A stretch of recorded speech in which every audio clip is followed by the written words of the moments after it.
que é autismo? Como identificar? Você sabia que a prevalência do autismo é maior no sexo masculino do que feminino? Fique conosco. Hoje vamos conversar sobre autismo com a psicopedagoga Glaucier. Não saia daí!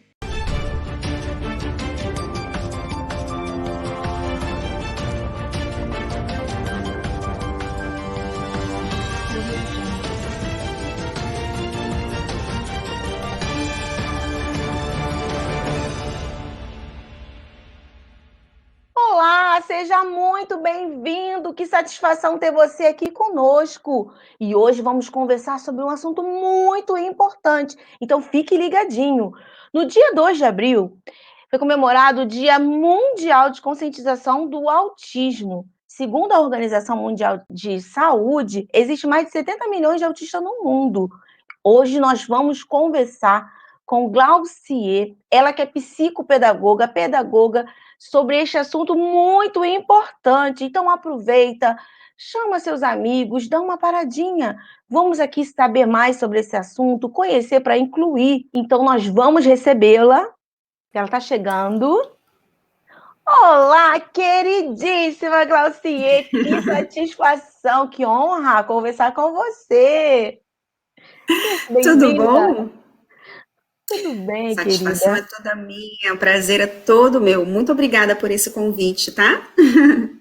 Eu que agradeço, quero aproveitar aqui e agradecer a nossa querida Eliane Orvalho pela indicação, porque ela, né, nos ajudou, nos fazendo esse contato maravilhoso com a Glaucier, e vocês também vão amar, gente, tenho certeza. Então fique ligadinho aqui conosco, porque tem tanta coisa boa para se falar hoje, não é mesmo?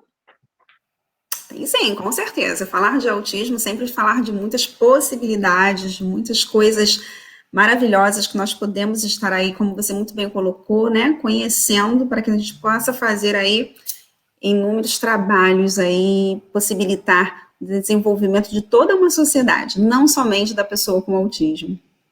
É verdade, esse é o nosso objetivo. Então, a gente aproveita, compartilha, já vai chamando o maior número de pessoas. Vamos fazer essa mensagem ela chegar e alcançar muitas vidas. Vamos fazer diferente, vamos conhecer, vamos aprender, porque é muito bom aprender. Você que está chegando aqui na nossa live, já vai colocando aqui, registrando. Se você tem uma pergunta também para fazer para a Glaucier, coloca aqui e sejam todos muito bem-vindos. A Glaucier Gleis, ela é pedagoga, psicopedagoga, biomédica, graduanda em psicologia, mestranda em intervenção psicológica no desenvolvimento e na educação, especialista em neurociência aplicada à aprendizagem pela IPUB, UFRJ, e coordenadora da equipe multidisciplinar Grupo Escolhas. Uau, gente! Vê quanto expertise! Meu Deus, que maravilha conversar com você. Que satisfação, assim, tenho certeza que vai ser uma conversa muito agradável, de muita aprendizagem, de muito conhecimento. Obrigada, querida. Muita gratidão mesmo. Glaucier, a gente está falando sobre o autismo. O que é o Sim. autismo? Então, muitas pessoas têm ainda uma dificuldade, ou talvez assim, a falta ainda de uma informação mais clara, né? Quando a gente fala hoje sobre esse transtorno, a gente fala que existem hoje autismos no plural, né? Justamente pela dificuldade de se compreender esse transtorno do neurodesenvolvimento, né? Porque, na verdade, o autismo é uma forma generalizada de falarmos de todas as questões que esse transtorno do neurodesenvolvimento ele acomete uma pessoa, né? Então, existe uma variação e uma apresentação diferenciada de cada indivíduo. Então, hoje nós falamos autismos no plural. É claro que quando a gente vai escrever, vai fazer uma publicação, vamos fazer um postzinho, a gente não coloca no plural. Mas, tecnicamente falando, né, e até mesmo eu vou tentar explicar de uma forma, assim, bem clara e didática, para a gente entender por que quando falamos de forma técnica, colocamos isso no plural. Mesmo que a gente consiga ver hoje o número de informações que a gente consegue obter através hoje da internet, que tem sido uma grande aliada, né? A gente percebe que ainda existe uma grande existe um volume muito grande e uma quantidade muito grande de mensagens, de informações, mas aquela informação de qualidade ainda nos falta. E por quê, Glaucia? Porque, na verdade, quando nós vamos falar sobre um transtorno do neurodesenvolvimento, e especificamente do transtorno do espectro autista, a gente percebe ainda que a ciência ainda está caminhando muito sobre as investigações.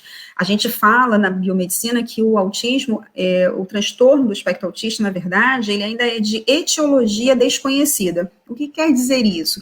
Que a gente ainda não entendeu, não consegue saber qual é a causa. Contudo, o que é importante dizer a vocês que a gente não sabe o que ainda, qual é a única causa dele acometer uma pessoa, mas nós já conseguimos hoje excluir muitos mitos que se tinha em cima desse transtorno. Por exemplo, Keila, que é importante trazer aqui, porque ainda, nos dias de hoje, né, estamos no ano de 2021, ainda hoje, hoje, eu posso estar como exemplo, que ainda tive contato, né, na troca de mensagens, mães que me perguntam, que querem saber informações, e ainda existem pessoas que atribuem o autismo a questões, ausências de uma nutrição específica, ainda se atribui a questão de uma gestação não planejada por esta mãe. Isso já foi banido completamente, isso é completamente um mito, nós não falamos mais nada sobre isso. Geneticamente falando, quando nós vamos observar ali, né, os nossos genes, a nossa fitinha de DNA, né, os cientistas já conseguem isolar mais de 30 famílias de genes. O que é isso? Isso buscar uma agulha no palheiro. Por que assim, Glaucia? Para a gente ter uma ideia do que eu estou falando, para ficar muito claro, tanto para os profissionais que estejam nos assistindo e para a família que está ouvindo isso pela primeira vez, para a gente ficar bem claro sobre isso, eu vou dar um exemplo que não tem a ver com o nosso assunto, mas é só para a gente entender, ok? Quando a gente fala sobre as pesquisas. Por exemplo, vamos fazer de conta que um cientista fala assim, cara, eu vou começar a pesquisar por que uma pessoa pode desenvolver um câncer. Uma suposição, tá? E aí esse cientista ele vai se debruçar nessa pesquisa aí, em qualquer região que seja do câncer, que ele queira pesquisar o órgão, né, que o câncer possa acometer uma pessoa, ele vai partir por uma família de um gene. Ele sabe que independente do órgão que o câncer vai desenvolver no ser humano, eu preciso estudar o gene da família P53, porque eu sei que aquele gene específico, ele fala sobre a vida da célula, como ela se desenvolve, o ciclo de vida da célula. Então, todo cientista que vai estudar sobre essa doença vai partir dali. Quando a gente fala do autismo, a gente já descobriu duas coisas. Primeiro, não é uma doença. Olha, uma informação importante, o autismo não é uma doença, então não existe cura para o autismo. E também a gente já entendeu que não temos que um único gene e a sua família. Então, por exemplo, eu tenho um sobrenome, Nunes. Quantas pessoas no mundo têm o mesmo sobrenome? Nunes. E quantas delas são meus parentes de verdade?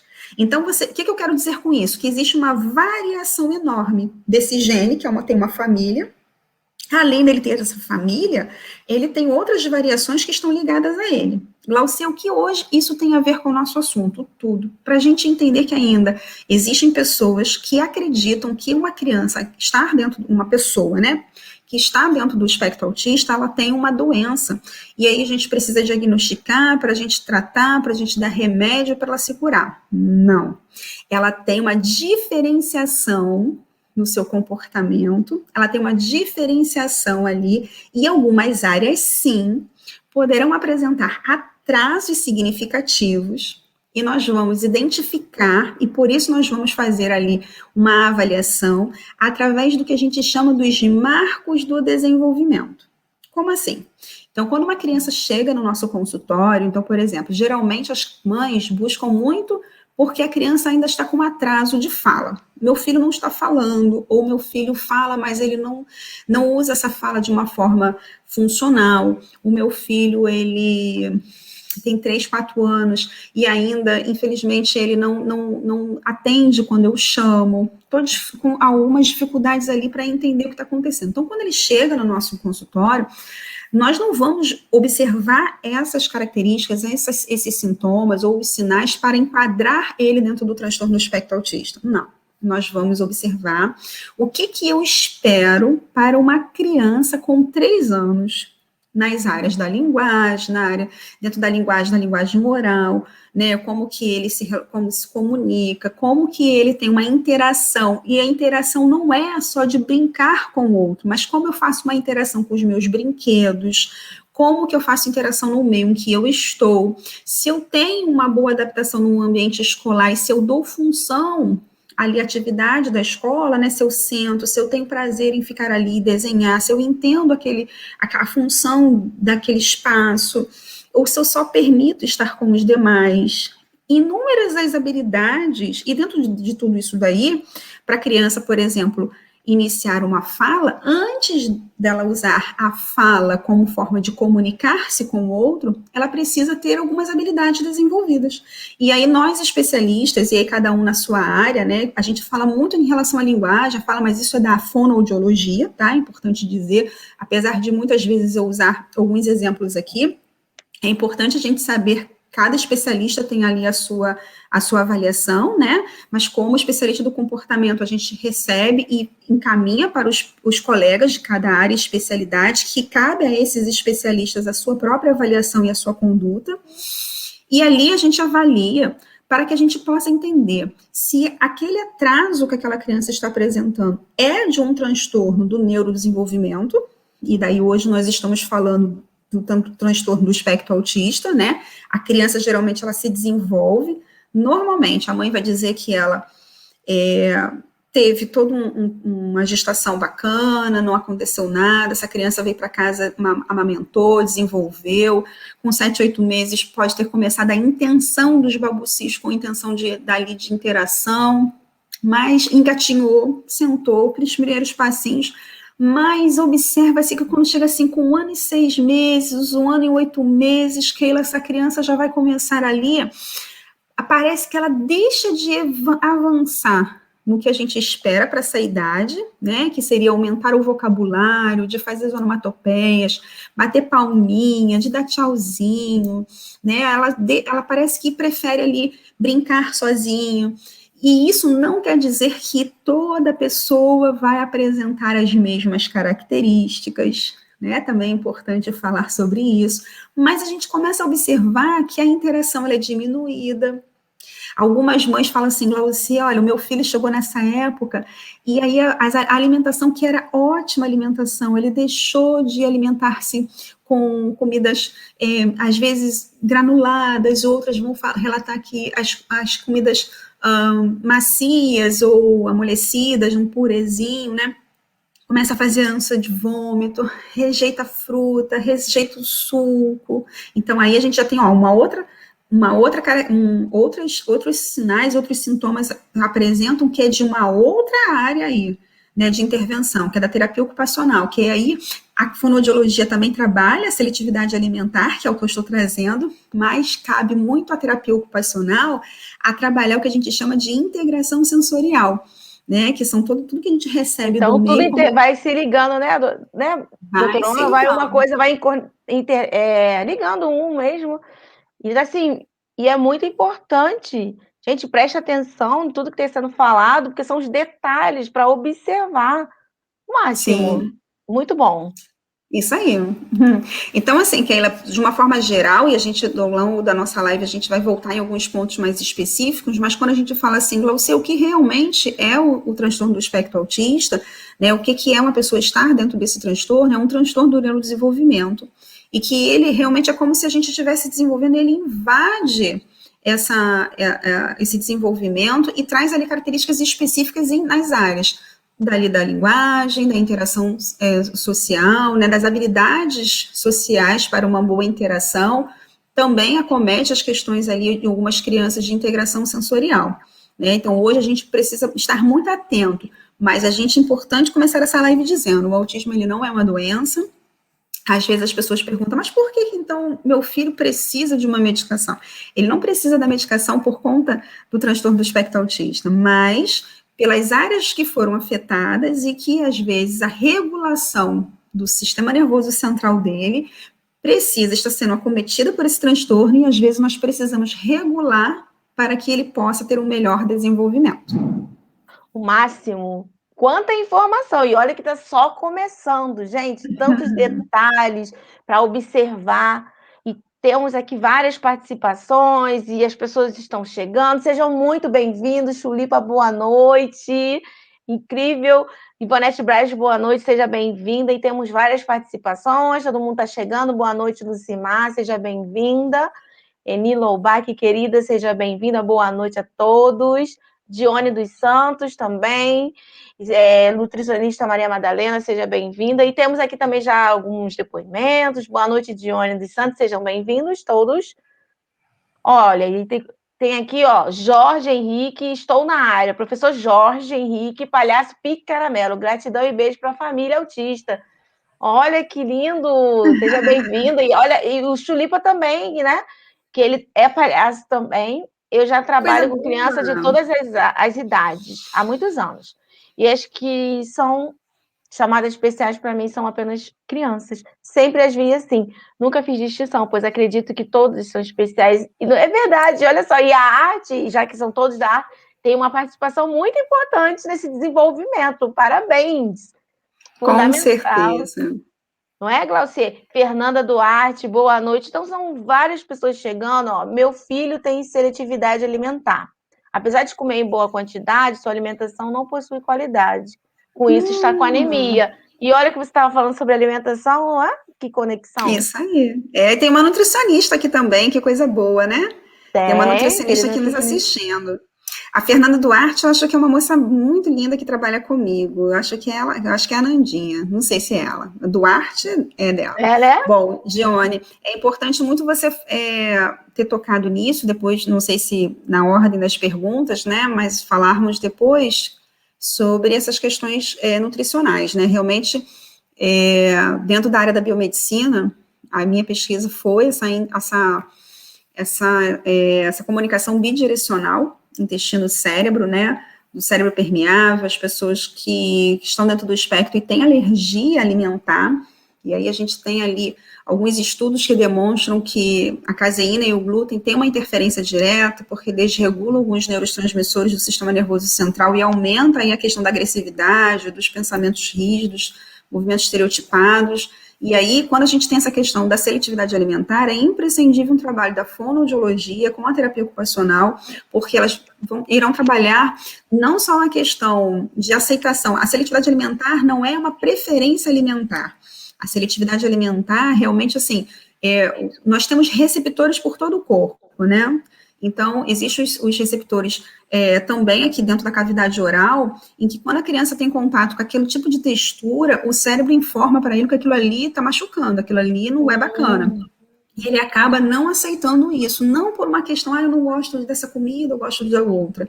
Só que aí, quando simplesmente eu reforço, eu envio a mensagem aos receptores que não, tudo bem você comer só isso, eu acabo falhando ali no valor nutricional do que eu preciso para viver melhor. E aí nós temos muitas mães que às vezes, é claro, né, não me interprete mal, mas sim por uma questão de querer que o seu filho esteja alimentado, né? Às vezes só bate tudo no liquidificador e dá em mamadeira, porque às vezes a textura mais liquidificada, essa criança vai aceitar. Não é o correto, porque não é porque eu acho certo ou errado o uso da mamadeira, é porque você está reforçando que realmente só aquela textura você vai acabar aceitando. Essa criança ela não está comendo de tudo como você pensa, porque quando a gente pega todos os legumes, a gente bate tudo, eu estou formando um único sabor. Não é verdade, Keila?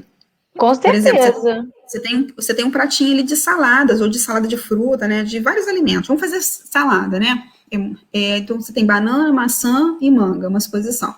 Se eu como separado, a banana tem um sabor, a manga tem um sabor e a maçã tem um sabor. Se eu pego tudo aquilo e bato no liquidificador e faço uma vitamina, Unifica, um suco, né? único. Então, não é verdade que o seu filho come de tudo quando você me diz que a massa tudo esconde no feijão. Glaucia, mas eu não consigo, e eu consigo compreender que você tem uma dificuldade. Mas a gente precisa entender que essa criança ela vai crescer. E principalmente crianças com atraso de fala, ela tem uma necessidade de fazer exercícios com esses músculos aqui, para que você possa falar, né? E a Isso. fala só vai acontecer se isso estiver fortalecido. Então, nós precisamos fazer um trabalho nessa cavidade oral de sensibilização. Quem faz isso? São as duas profissionais que eu já falei, a fonoaudiologia, que trabalha com a especialidade de seletividade alimentar, mais a terapia ocupacional, e juntas elas farão esse trabalho para que essa criança possa aceitar mais alimentos, uma variedade de alimentos, e o valor nutricional seria imprescindível, porque a longo prazo nós vamos ter essa criança aí, essa pessoa com uma deficiência maior e com problemas de saúde. Olha aí, foi ótima essa participação. Obrigada pelo depoimento. Porque, então, Glaucia, o que acontece? A indicação é buscar ajuda profissional. Quando a Sempre. criança estiver nessa situação, mãezinha, busca ajuda. Porque aí vai orientar como vai fazer essa integração, né? A criança começar a introduzir esses alimentos e facilitando a Isso. vida da criança. Temos aqui também, Glaucia, uma participação de Angola, ó. Joelma Que coisa Ferreira, ó. Boa chique. noite, queridas. Mandem um abraço a toda Angola. Aquele abraço, Angola Um abraço, um querida. beijo. Um beijo. Muito obrigada pela participação aqui. Depois ela vai compartilhar, com certeza, né? Está aprendendo para compartilhar com outras pessoas.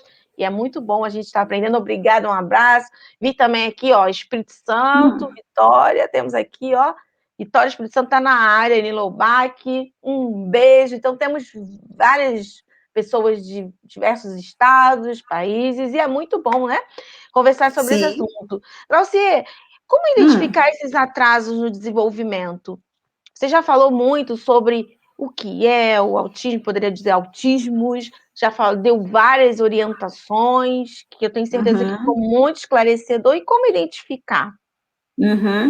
Então, essa identificação ela é feita através de uma equipe multidisciplinar. Então, quando a mãe, né, temos mães certamente agora, ou então você conhece crianças pequenas, né, uma coisa muito legal de dizer, assim, como saber se meu filho está no desenvolvimento correto? As pessoas têm até receio de falar assim, eu não quero de forma alguma achar que eu estou comparando meu filho com outra criança. Quando a gente fala de marcos do desenvolvimento, nós não estamos comparando uma criança com a outra, do que ela sabe fazer de melhor, né? Uma vira de cabeça para baixo, outra planta bananeira, não. O que a gente está falando quando a gente fala de marcos do desenvolvimento é o que a gente precisa esperar de qualquer criança da face da Terra, é o que já existe um consenso mundial de que todas as crianças naquela idade, ela precisa evidenciar em habilidades desenvolvidas. E aí, uma coisa muito legal para a gente orientar, Keila, para não ter erro, é a mãe observar no caderneta de vacina do filho, lá nas últimas páginas, vem ali marcando direitinho, né? Criança de tantos meses, o que ela precisa estar fazendo, criança com um aninho, o que ela deve estar fazendo. Ali você já pode dar uma olhadinha. Não, se você não tem essa caderneta, a caderneta é antiga, enfim, perdeu, né? Mas se você está olhando esse menino aí, né, com um aninho, já não está fazendo uma interação, não entende que através da fala ele tem ali vantagens, né? Não, meu filho não está falando porque, na verdade, aqui em casa só tem adulto. Ele deveria falar melhor que todo mundo, porque eu penso que os adultos estão conversando com essa criança. Porque se eu pego um menino e boto ele com 15 outras crianças na escola, ele vai estar imitando todo mundo falando errado. Agora, se eu coloco ele com o pai e com a mãe, que vai dar banho, nomeia, né? Lava o pezinho, dá a mãozinha para a mamãe, vamos fazer desenho aqui no box. Se você tem essa interação, se você, não, vamos lá agora, brinca de esconder, né? De faz de conta, né? Olha o bicho, olha o cachorro, como é que o cachorro faz? Se você tá não é para falar tete-bitate, mas se você fala, brinca com o menino, senta no chão, nem que seja 5 minutinhos. Quando a gente fala do pai, da mãe brincar com a criança, é claro que ninguém tem uma hora para sentar e ficar 60 minutos ali com a criança. Bom teria, se todos pudéssemos, mas sabemos que a realidade é outra. E daí, se você começa a perceber que esse menino está com diferenciado, né? Mais interessante. Ele é tão bom para uma coisa. Ele fala, às vezes, parece estar falando em inglês. Ele já parece gostar tantas de letrinhas, mas ele fala, canta, mas não sabe falar papai, mamãe, né? Então, o que a gente precisa fazer? Pegar esse menino e levar num especialista. Dicas: não me leve esse menino, a não ser que você tenha certeza que esse profissional ele está atento às fases do desenvolvimento humano. Não me leve em qualquer médico. Eu vou levar logo no neurologista. Neurologista é para a parte anatômica. Se ele não está convulsionando, se ele não teve um traumatismo, não é neurologista, a não ser que esse profissional, você tenha certeza que ele está atento às questões do desenvolvimento humano. Por quê, Glaucia? Todo médico não tem a mesma formação? Todos os médicos, certamente, né, passam para a base, mas depois, na especialidade, cada um vai para uma área. E aí, às vezes, aparece lá na caderneta do plano que ele atende criança, mas não quer dizer que ele entenda do desenvolvimento. Então, neuropsiquiatra infantil, comportamento é psiquiatria. Então, psiquiatra infantil, né? Se o pediatra, a criança tem 2, 3 aninhos, a criança não está falando, e o pediatra mandar esperar, não espera. Fonoaudiólogo. O fonoaudiólogo é o profissional que vai fazer ali uma avaliação da linguagem, das habilidades que antecedem a fala, que antecede a linguagem oral. A linguagem, ela envolve inúmeras coisas. Temos a comunicação, né, que também outros aspectos. A comunicação, por exemplo, é receptiva e expressiva. Se quando você fala, se a criança compreende o que você está falando, e se a criança, como que ela responde isso para você. Então, Keila, tá com uma criança que está com atraso, e nem todo atraso vai sair com um diagnóstico de autismo. Existem inúmeras questões do neurodesenvolvimento, inclusive o transtorno do espectro autista, né? E eu costumo dizer, Keila, que nem todo atraso é um problema, mas um problema ele é evidenciado por um atraso. Muito bom, Glaucia, o que você está falando é importantíssimo. Gente, está anotando? Está prestando atenção nos detalhes? Porque são muitas dicas. E observei, pelo que você está falando, o fator essencial é o olhar, né? Tá? Essa observação intensa sobre essa criança, sobre o filho, sobre essa interação, como você disse. Não precisa ser muito tempo, mas que seja um tempo de qualidade e tá interagindo. Então, gente, vamos observar e buscar esse profissional certo, porque é muito angustiante. O pai ou o responsável identificando que tem alguma coisa diferente, procura aquele profissional, ele diz, não, tá tudo certo. E ainda continua identificando. Vai, né, demorando esse processo de descoberta do que está acontecendo. Maravilhoso, então, Glaucia, é incrível mesmo. Esse conhecimento vasto que você tem, está compartilhando conosco, é maravilhoso. Eu vi aqui também, Glaucia, que tem uma pergunta. A gente começou a falar, você falou um pouco sobre, teve a pergunta da alimentação, teve essa, você acredita que suplementação com vitaminas B podem melhorar o autismo? Então, eu sou biomédica, né? E eu fui para a biomedicina porque, como eu falei lá no início da nossa live, a gente hoje tem muito contato com muito conteúdo e pouca informação. E aí, né, existem inúmeras as suposições de acordo com os pesquisadores, eles vão para cada família de gene lá. Lembra das famílias dos genes, né?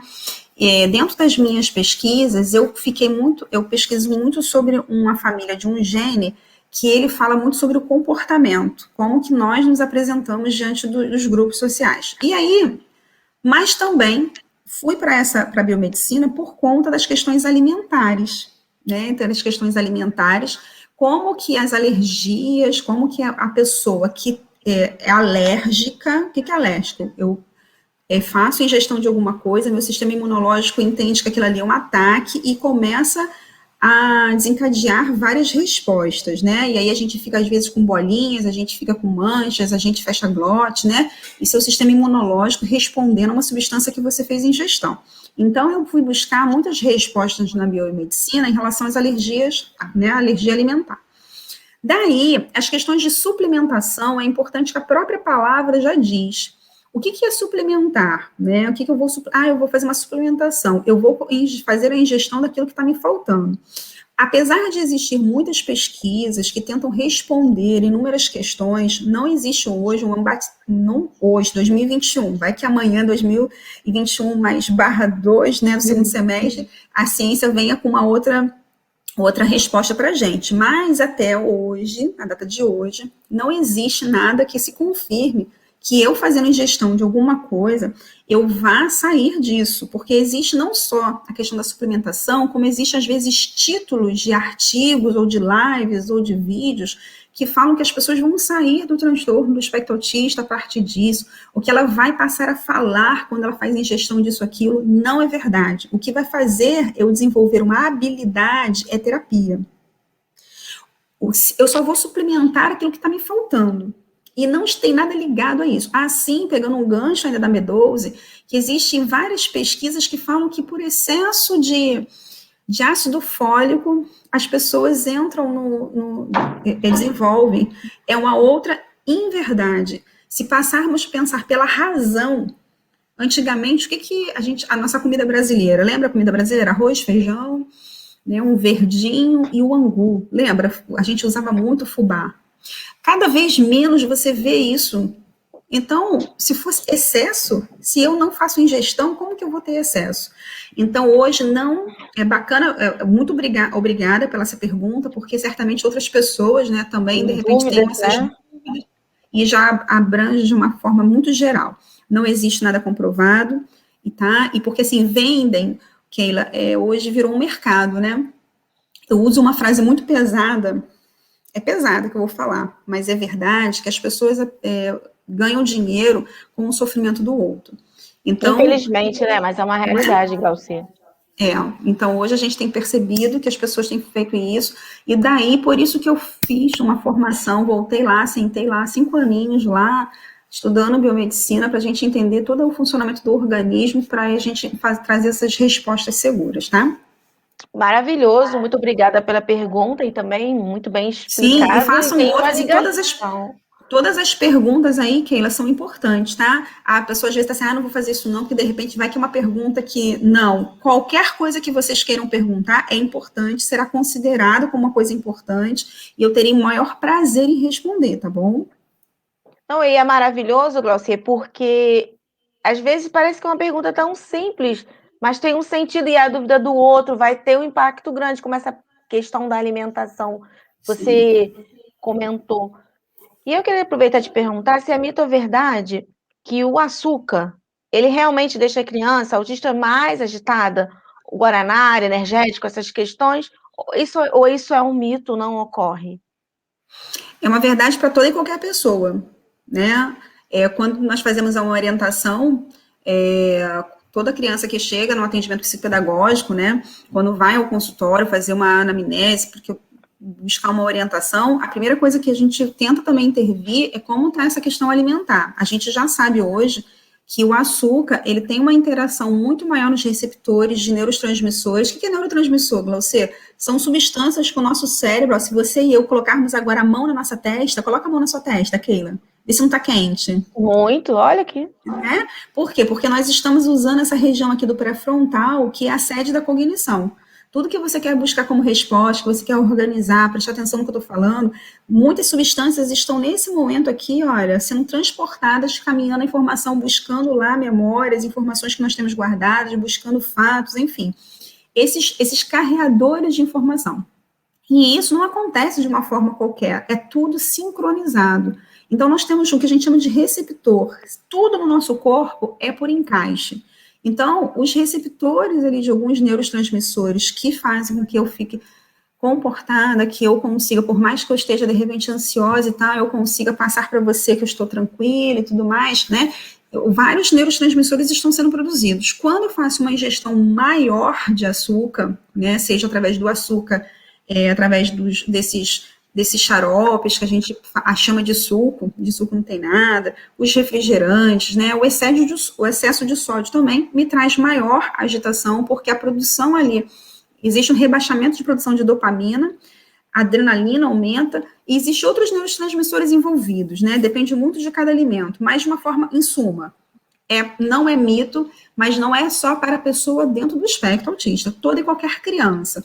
E principalmente crianças com uma hiperatividade maior, tá? Uma questão de uma atividade cerebral maior, elétrica maior, e aí eu faço ingestão de açúcar ou maior de sódio, gorduras, eu fico mais agitado, eu fico menos atento à produção de neurotransmissores, dopamina, serotonina, noradrenalina baixa, e essa criança voa, essa criança, né, passa mosca, eu vou embora.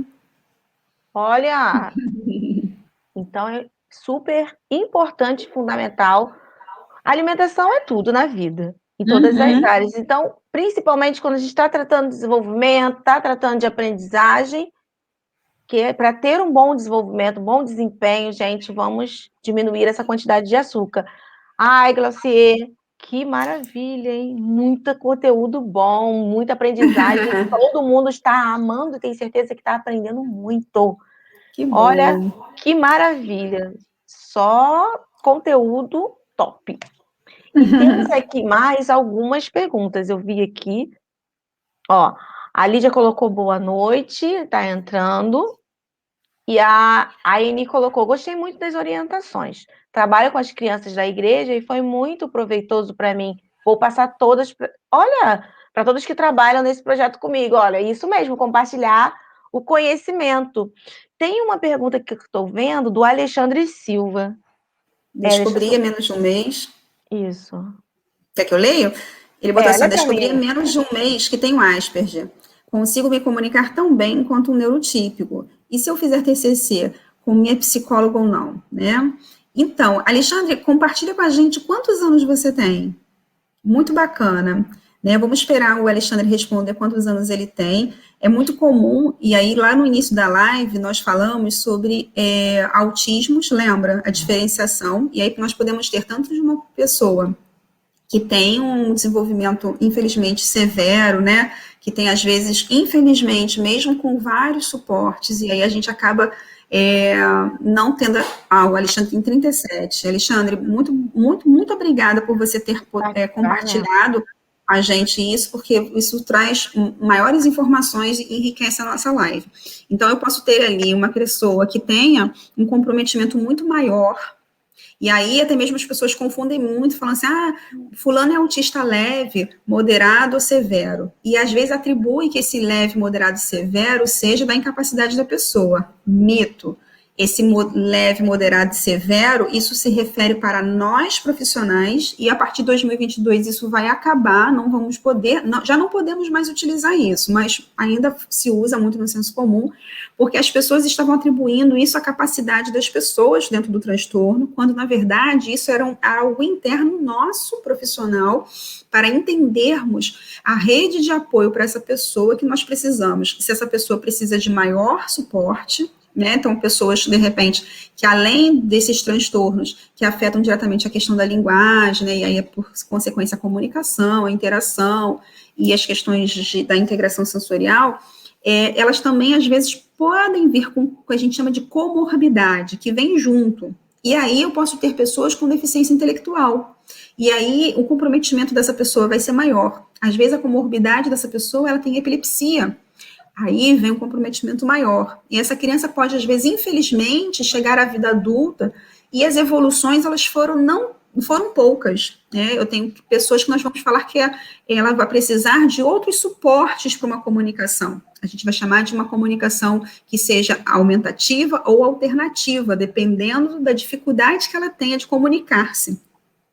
E aí a gente vai falar que essa pessoa é uma pessoa não verbal, que ela não consegue aí, usar a fala como uma forma de comunicação funcional. Nós podemos ter ainda uma pessoa, Keila, que vai precisar de um suporte moderado. Essa pessoa que essa característica muito específica que eu trouxe em relação às dificuldades que a gente observa, a gente começa um plano de intervenção, essa criança vai desenvolvendo habilidades e a gente percebe que cada vez mais ela se aproxima do que o senso comum exige dela, porque nós somos tão cruéis que a gente sempre espera que você desenvolva habilidades para falar com a maioria, porque nós, maioria, não queremos desenvolver habilidades para falar com aqueles que têm maior dificuldade. Nós temos também os autistas que a gente chamava de autofuncionamento.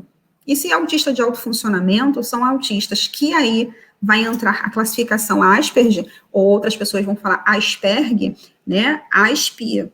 São variações da palavra que o Alexandre contribuiu com a gente, e que são pessoas que têm essas dificuldades lá na primeira infância, elas sofrem, vão se desenvolver, sofrem no sentido, algumas mais ou menos, para começar a tentar entender esse mundo cruel, tem as suas dificuldades que fazem ela permanecer nesse diagnóstico, mas como o Alexandre contribuiu, tenho 37 anos, há um mês eu recebi o diagnóstico, mas falo tão bem quanto os demais. Sim, você aprendeu, desenvolveu as habilidades, né?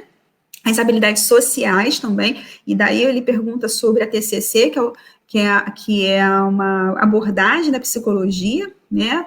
A terapia cognitiva e comportamental, que seria, sim, mais adequada para o Alexandre. Por quê? Porque essa profissional da psicologia vai orientá-lo ali nas habilidades sociais.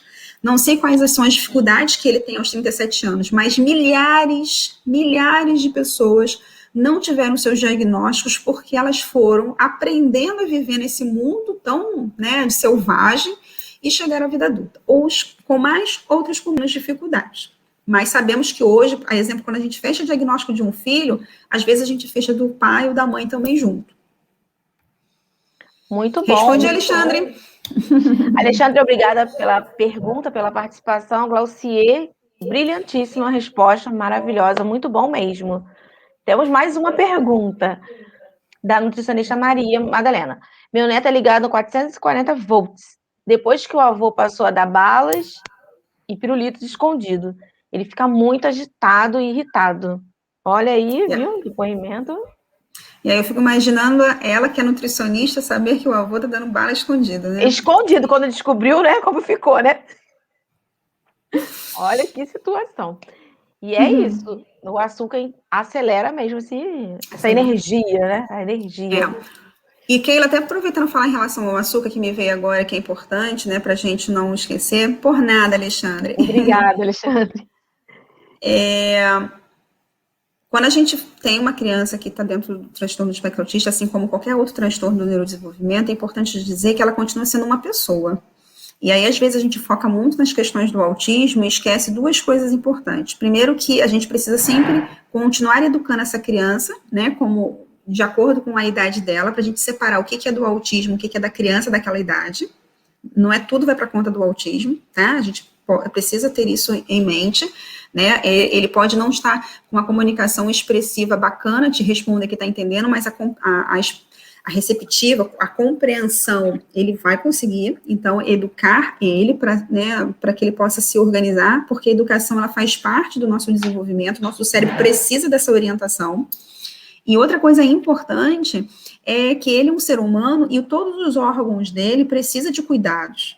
Então, às vezes, nós temos hoje mães que acham que a criança não está respondendo a uma terapia, não está respondendo, às vezes, uma medicação para uma disfunção elétrica, mas, na verdade, essa criança está com disfunção na tireoide, está diabética, está hipertensa, tantas outras questões aí. Às vezes, essa criança não tem uma comunicação através da fala, está muito chorosa, às vezes, ela está com dor. Já peguei criança com dor de dente, crianças com dedinho mindinho quebrado, não por descuido e negligência dos pais, não, tá? Não estou falando desse caso, não. Estou falando realmente porque, às vezes, a gente fica tão focado numa questão de comportamento, a gente esquece que aquele ser humano ali, ele continua tendo dor de cabeça, está enjoado. Outras necessidades, né? Uhum.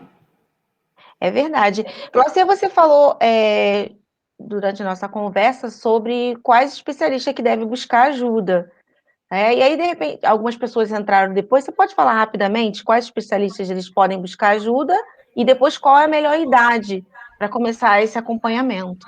Uhum, sim. Então, assim, os especialistas sempre estamos orientando hoje cada vez mais, né, que observando um atraso no desenvolvimento, e aí, dependendo da criança, a partir de meses a mãe já começa a observar, tá, Keila? A idade correta, assim, a gente espera que com um aninho, mais ou menos, 1 ano e meio, essa criança ela já tenha desenvolvido. O que com 1 aninho eu tenho que esperar, né? a criança já sinta falta da mãe quando ela sai do ambiente, que ela estranhe estar com outras pessoas, que ela faça um contato mais prolongado visual, que ela brinque de esconder, que ela tente e tentar imitar o outro, brincar com o outro, brincar de carrinho, tentando empurrar o carrinho fazendo de conta, né? Ou fazendo, dando função às coisas, bater palminha, jogar beijinho, fazer gracinha, né? Então, assim, a idade é quando a gente percebe que alguma coisa ali está diferenciada, que essa criança ela não tem ali uma intenção de estar interagindo com o meio, não só com as pessoas, mas com o meio. E aí é importante que os profissionais que a gente venha buscar sejam profissionais que tenham experiência no desenvolvimento humano, principalmente com crianças pequenas. Dê preferência ao fonoaudiólogo, dê preferência ali ao neuropsiquiatra infantil, mas se na sua cidade você só tiver um neurologista, busque aquele neurologista que tenha uma experiência com crianças pequenas, porque hoje, na maioria dos neurologistas, por exemplo, eles têm se debruçado muito nos estudos de traumatismo craniano, de coluna. Então, não quer dizer que ele não tenha visto isso na faculdade, é porque a área de interesse dele, gente, é cirurgia, neurocirurgia. Né? Ele não vai te perguntar ali como está a interação dele com os demais, ele não vai te perguntar ali se ele brinca de bicho, se sumiu, vamos fazer uma mágica, né? É minha vez, troca de turno, agora é minha vez, agora é sua vez, né? Se ele presta atenção quando você fala. Então, esse cuidado é importante. E se o especialista está vendo que essa criança tem 2 aninhos, 2 anos e meio, 3 anos, e o especialista está esperando, não, espera, porque fulano falou contra a idade, não, isso é porque você não está dando, está protegendo muito. Não cai nessa, não. É mais específico, mais prudente pecarmos nesse momento por um excesso de afastar do que depois, caramba, e se eu tivesse sido naquele momento, né? Tá bom? Tá ótimo. Então, gente, observação e atenção, buscar o especialista apropriado, que isso vai aliviar muitos transtornos futuros, tá? Sim. Com certeza, Glaucia, máximo, e já temos aqui mais depoimentos e participações. A Diane colocou, pode explicar um pouco sobre as crises de comportamento? Meu filho é super carinhoso, mas às vezes ele se bate ou nos dá a cabeçada. Isso são características de crise? Então, Johnny, eu precisava conhecer o seu menino para eu entender em que contexto isso acontece. Mas existe um termo que a gente usa que se chama imaturidade emocional. Quando a gente observa o nosso encéfalo, né, fingir que as minhas mãos são as 2 partes do meu encéfalo. Quando eu abro, né, e aí eu abro aqui a minha mão, ó, aqui dentro tem a gente chama de sistema límbico, que é o que gerencia as minhas emoções. Então, eu já falei que aqui a minha testa é onde eu planejo o que eu vou fazer. E ali eu vou agir de uma forma impulsiva, tipo assim, perdi a cabeça, perdi as estribeiras, fiquei cego, né? Eu vou agir sem pensar, que é estruturar, que a gente chama de funções executivas, que eu peraí, eu fui ofendida. Então eu recebi um não vou poder comer isso agora, eu vou parar, vou pensar, vou montar uma estratégia de tentar convencer minha mãe, de pedir num outro momento, ou eu vou agir de uma forma assim. Quando essa ligação do sistema límbico, sistema das emoções, não está ligado aqui diretamente, não está conversando, não está se mostrando, procurando um comportamento que a gente chama de assertivo, a gente diz que esse comportamento está desregulado. Mas a gente precisa entender em cada caso, né, se essa criança tem o que a gente chama de imaturidade emocional, que é realmente essas habilidades ainda não foram desenvolvidas. Nós não estou falando de infantilidade. Quando eu uso o termo maturidade e maturidade emocional, eu estou fazendo uma relação, né, fazendo menção dessa estrutura que ainda não atingiu a maturação celular para que ele possa realmente parar e pensar como agir. E aí vai de caso a caso, porque existem aquelas crianças que ainda não conseguem perceber e como se comunicar para agir, né? E eu achei interessante que ela botou que o filho é carinhoso, que era um outro mito, as pessoas acharem que as pessoas dentro do espectro, elas não olham nos nossos olhos e nem são carinhosas. Todos eles são carinhosos e gostam. Glaucia, mas o meu não gosta de abraço. Gente, é porque os nossos receptores, né? Às vezes, esse toque aqui traz um desconforto, assim como a etiqueta, o corte de cabelo, cortar a unha. O meu filho, quando corta a unha, ele tem 14 anos, peraí, mãe, peraí, né? Aquilo ainda traz um desconforto. Então, é pensar que não é porque ele não quer a questão de afetividade, é uma questão de os receptores, como o cérebro está captando essa informação e devolvendo. Então, o que a Dione precisa fazer? O que a Dione precisa fazer é entender em que contexto isso acontece, e o profissional mais assertivo para isso é um psicólogo ou um psicopedagogo que estude comportamento humano para orientá-la, no caso do filho dela, estudar em que contexto isso acontece, para saber se esse príncipe ele já consegue se perceber e tem ou não a escolha de usar um comportamento assertivo ou eu vou agir na impulsividade. Muito bom, Dione, obrigada pela pergunta, excelente. Vamos continuar falando sobre o autismo. Falamos de classificação para o autismo. Existem classificações, ô Glaucia? Sim, exatamente aquelas que nós estávamos falando há pouco, né, que as pessoas tinham as classificações do leve, moderado e severo, né, e aí o DSM, né, que nós nos baseamos, né, de uma forma mundial, já foram reformuladas, na verdade, essas classificações, e a partir de 2022, nós temos ali algumas reorganizações nas classificações para que a gente não use mais isso, porque as pessoas estavam entendendo que, não, o meu autista, ele é leve. O meu filho, não, menino, o meu é moderado. Então, não, agora está saindo do moderado e indo para o leve. Não, gente, ninguém sai disso, essa escala. O que acontece é que a criança, sim, se você coloca lá na intervenção, ele vai desenvolver novas habilidades e você consegue perceber que os prejuízos estão sendo diminuídos, mas a questão desse moderado, leve ou severo, nós profissionais que precisamos saber o quanto de suporte precisamos dar para cada pessoa. Tá?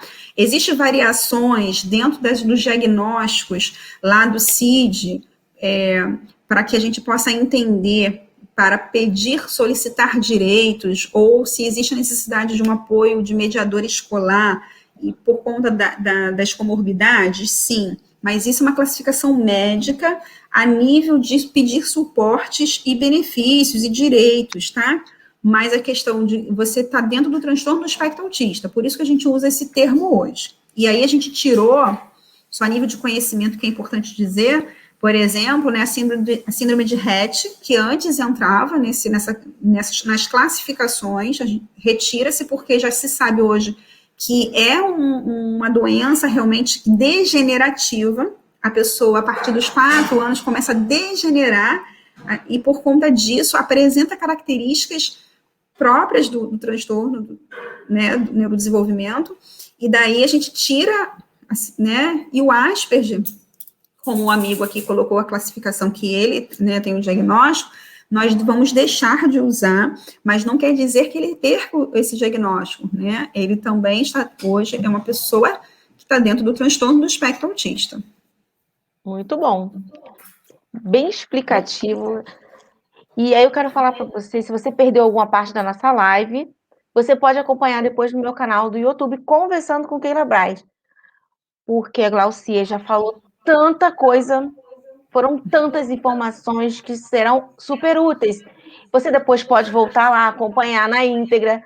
Se perdeu alguma parte, você vai rever.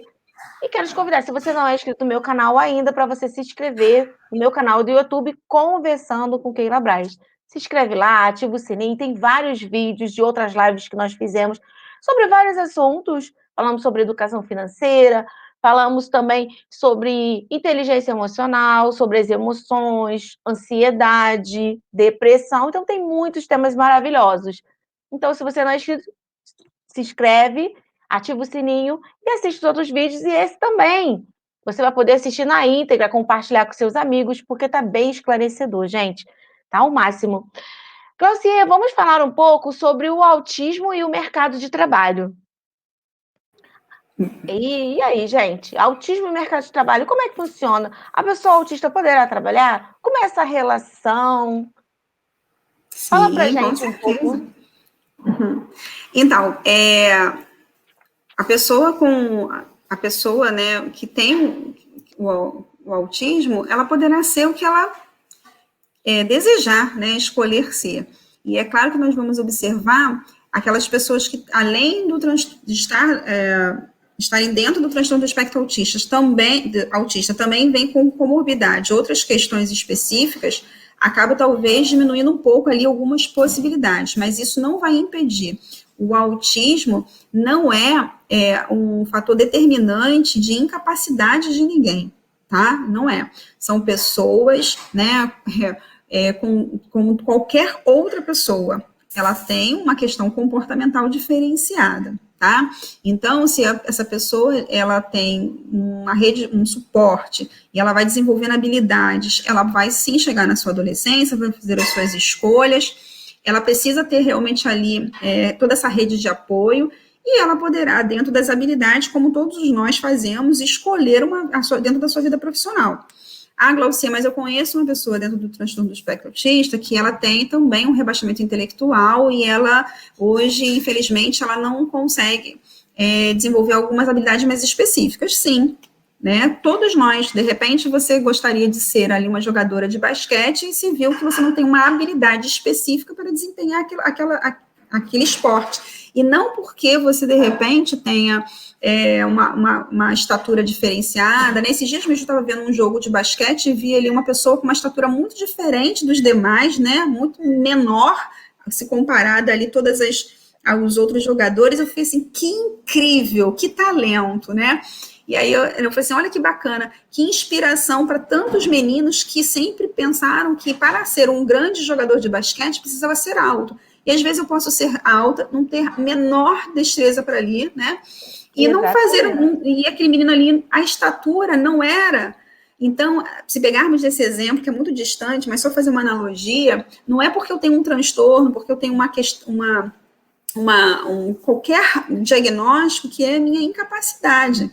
Vai realmente diferente, cada pessoa é diferente e cada pessoa desenvolve as suas próprias habilidades. E hoje tem faltado muito no mercado de trabalho a sensibilidade, principalmente nos recursos humanos, das pessoas acharem que, por conta de estar dentro do transtorno do espectro autista, recebe aquele diagnóstico, coloca todo mundo no mesmo contexto e acaba deixando, não olha as possibilidades. Então, a exemplo, que ele é uma pessoa, ele é uma característica de uma ansiedade maior. Quando você está ansiosa, às vezes quantos de nós aqui, se ficamos mais ansiosos, né, ficamos, às vezes, comedidos, às vezes falamos alguma coisa, caramba, eu falei aquilo, não deveria ter falado, se comporta de uma forma incorreta. Então, hoje a gente vê muito no mercado de trabalho, e uma das lives que esses dias eu participei, falamos sobre isso, da falta da sensibilidade das pessoas e querem, por exemplo, que chegue numa dinâmica de trabalho e que busque proatividade, criatividade, que a pessoa, né, fale, saia abraçando o outro, e às vezes isso para ele não faz parte. Não tem sentido, né? Não comunica para ele. Né? E hoje existem inúmeras instituições lá nos Estados Unidos, principalmente as instituições de inteligência, contratam cada vez mais pessoas dentro do transtorno, porque são pessoas muito focadas, e aquilo, né, as áreas de TI também. Na NASA existe hoje inúmeros trabalhos mais específicos, e se dá valor porque são pessoas que a sua capacidade intelectual, quando elas estão focadas naquele assunto, elas se esgotam ali, se debruçam naquele assunto ali, são pessoas muito competentes. Autismo não tem nada a ver com a questão de inteligência, gente, tá? Inteligência, né, é algo inerente, né? Então, assim, não busca essa correlação porque não dá certo. Muito interessante, Glaucia, você falando, porque exatamente o lugar do autista, o lugar da mulher, o lugar de todos nós é onde a gente quiser. O lugar de cada pessoa é onde ela quiser estar. Se você quer estar lá, então você vai. E temos muitos exemplos de autistas muito bem-sucedidos. E porque também que tem que ser todo mundo igual, como você falou, o caso, tem que estar abraçando, tem que estar ali junto. É necessária essa diversidade, porque é importantíssimo essa diversidade. Por exemplo, o jogador Messi, do Barcelona, é autista, e olha que sucesso. E não só ele, nós temos vários inúmeros casos de pessoas muito bem-sucedidas dentro da sua área, até por essa questão de concentração e foco. Eu assisti uma live essa semana com a Eliane, e tinha um autista, como ele é incrível. Ele tem um trabalho em diversas áreas, ele faz vários movimentos, super inteligente, ele é escritor. Então, assim, o lugar da pessoa onde ela quiser. E essa diversidade que vai fazer a diferença. Ninguém é igual a ninguém. Todo ser humano é completamente diferente. Muito boa essa colocação, Glaucia. Amei trazer esse Sim, esclarecimento para todos nós, porque às vezes tem muito esse mito e até uma preocupação por parte dos responsáveis. Ah, meu filho, quando crescer, como é que vai ser? Então, assim, traz essa clareza, que vai ser o que ele quiser, essa sim. possibilidade, né? E é muito triste quando a gente, nossa, menina, e ele ainda é autista, né? Ele faz Ó, isso. Não, gente, um pelo amor de preconceito. Jesus amado. Né? Ele faz aquilo ou não faz porque ele é uma pessoa, como qualquer outra. Né? Já pensou se todos nós estivéssemos numa teste aqui, né? Vamos fazer de conta, não sou diabética, sou hipertenso, sou isso. Eu falo assim, nossa, né? Aquela pessoa ali, apesar de ela ser hipertensa, ela até corre. Não, gente, primeiro vem a pessoa, não vem o diagnóstico. O diagnóstico não é identidade para ninguém. O diagnóstico serve até mesmo para você compreender o que eu preciso fazer para incluir melhor essa pessoa, né? Então, eu preciso dar a oportunidade de conhecer a pessoa, como você falou, uma pessoa inteligente, uma pessoa incrível, um escritor, faz isso, faz aquilo outro, né? Sim, eles são tudo isso. Eles não querem serem conhecidos por conta do diagnóstico, eles querem serem conhecidos por conta da pessoa, não é verdade? Esses dias eu estava vendo ali eu não lembro agora, acho que um diretor, né, que ganhou a questão do Oscar, e as pessoas estão exaltando tanto a questão dele ser autista. Gente, e outros lá que ganharam o Oscar, de repente eles têm outras questões não de saúde ou de comportamento, são ansiosos, né? Tem outras são borderline, são, enfim, inúmeras as questões aí de comportamentos, de transtorno de personalidade, enfim. Não é o diagnóstico que faz eu ser mais ou menos competente. O que me faz mais ou menos competente é o quanto de estímulo eu posso receber, o contato que eu vou ter com as habilidades que eu vou desenvolver e o quanto eu me dedico a isso. O Tá? máximo. Muito, O muito autismo não é máximo isso. passaporte e nem capacidade para ninguém. Glauci, isso é o máximo. Olha quanto de estímulo, quanto você vai desenvolver, tudo está ligado a essa capacidade. Todos nós, na verdade, temos que ter estímulo. Se a gente não estudar, não buscar, não decidir, vai ficar continuando na mesma situação. Então tem que ter o estímulo. Tudo isso que você falou assim é fundamental. Parabéns. Muito bom mesmo. E aqui tivemos várias participações aqui que eu vi. Querido O doutor pessoal Danilo participa, Luca, né? muito, ó. Querido o Glaucia, doutor Danilo Luca, ele é ginecologista, especialista em endocrinologia, ele cuida dessa parte de alimentação, coach do bem-estar, ele é maravilhoso, uma pessoa incrível, ele é obstetra. Nós É temos aqui mesmo. live com o doutor Danilo, depois você. Que Gente, entra ótimo. lá e assiste a live. Nós fizemos uma live falando sobre o intestino segundo o cérebro, e ele falou muito sobre essa questão do desenvolvimento também, ligado à alimentação, máximo. Parabéns, obrigada, doutor Danilo. Temos mais participações aqui que eu vi. Geraldo deu boa noite, querida. Oi, Também, Geralda, tudo bem? olha, Glaucia é maravilhosa, é verdade, hein? Muito. A Nilce colocou: oi, Keila Braz, boa noite, querida. Eu vi também mais aqui, olha, a Suelen falando sobre essa questão do trabalho com autista, esse desenvolvimento. Ela colocou assim: trabalhei com um professor autista excelente, excelente. Olha quantos bons desenvolvimentos. E a Lucimar, conheço crianças autistas e tenho contato com elas. E são muito carinhosas e inteligentes. Obrigada pela participação. Gente, o máximo é muito bom essa interação com vocês. E o Alexandre também colocou Bill Gates, Keanu Reeves, Anthony Hopkins. Então, assim, são vários exemplos maravilhosos, gente, de desenvolvimento mesmo. Então, é essa questão de estímulo, como você muito bem falou. Você ia falando agora sobre as questões de políticas públicas. Quais políticas públicas precisam ser criadas para o autista adulto e idoso? Olha, Keila, isso é uma coisa que a gente tem conversado muito, né, da importância. As pessoas focam muito em relação à questão do desenvolvimento precoce, do diagnóstico precoce para um desenvolvimento cada vez maior das habilidades, e é claro, isso é fato. Se você tem uma criança diagnosticada lá na primeira infância, você acaba fazendo com que os prejuízos sejam diminuídos. Não quer dizer em absoluto que ser diagnosticado na adolescência, né, até na fase adulta, como o Alexandre muito bem contribuiu com a gente ali, que ele não vai ter uma vida de sucesso. Isso não é a verdade. O que realmente a gente entende que no caso de uma criança com maiores prejuízos, quando a gente faz um diagnóstico precoce, a gente tem a possibilidade de diminuir ali os prejuízos ao longo da vida, porque as lacunas serão diminuídas. Até aproveitando o doutor Danilo, que está aí com a gente, né, um obstetra, como a gente tem conversado muito com toda a área médica, né, para que haja mais informação, até mesmo essa orientação, principalmente nos lugares com menos acesso à saúde, que a gente sabe que é uma grande realidade hoje da população, né, que às vezes não chega a informação, que orientações básicas, como falamos no início da live, da mãe buscar na caderneta de vacina ali, os marcos do desenvolvimento, né, que desde do pré-natal já seja orientada nos primeiros meses de desenvolvimento, no primeiro aninho, que essa mãe entenda ali que não é comparar um filho com o outro, mas sim as habilidades que precisam, né, a gente precisa estar observando, está sendo ali observada aquela criança para buscar ou não ajuda. Só que aí essa criança, a gente fala muito sobre isso, e isso é mega importante. Só que como eu também falei no início, o autismo não é uma doença. Essa pessoa, ela, graças a Deus, vai encontrar ali a oportunidade de desenvolvimento, de estímulos, ela vai crescer, e aquelas com maior prejuízo serão como qualquer outra, porque não é uma doença e a gente vai crescer forte e saudável, muito bem, obrigada. Vamos nos tornar pessoas adolescentes, jovens, adultos. E aí hoje falta muito pensarmos que esse adulto também envelhece.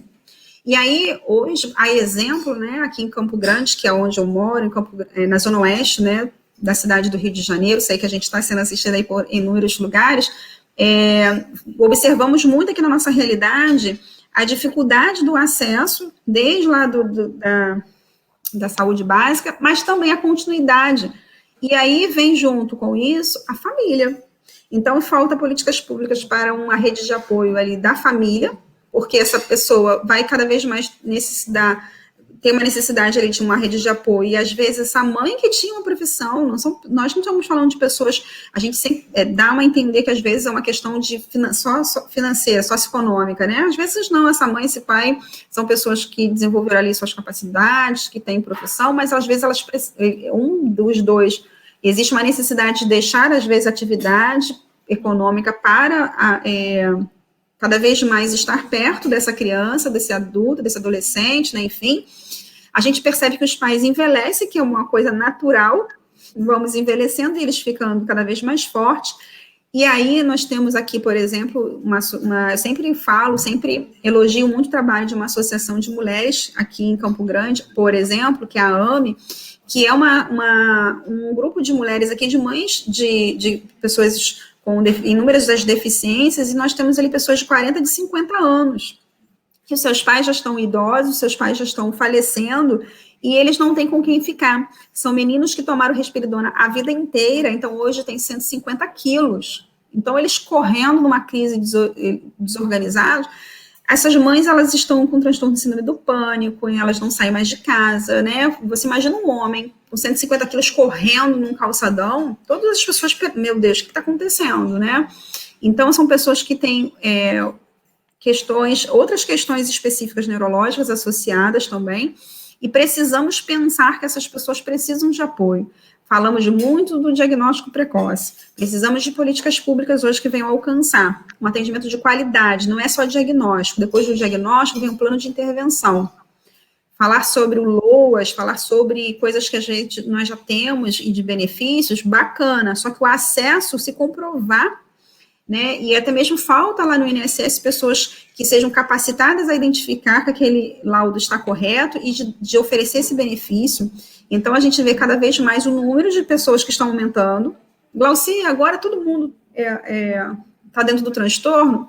Nós estamos vendo os casos que estão aumentando. E eu posso justificar como profissional da saúde de inúmeras formas. não é só pela questão de um diagnóstico qualitativo, é porque se a gente pensa que você faz a intervenção e essa pessoa diminui os prejuízos e ganha e passa a fazer parte de onde ela quiser, ela vai casar, e se na família dessa esposa tiver também alguém no transtorno, eu vou casar, minha prole, cada gestação que eu tiver, eu tenho 25% de chance do meu filho, cada filho ser ou não autista. É fácil essa conta.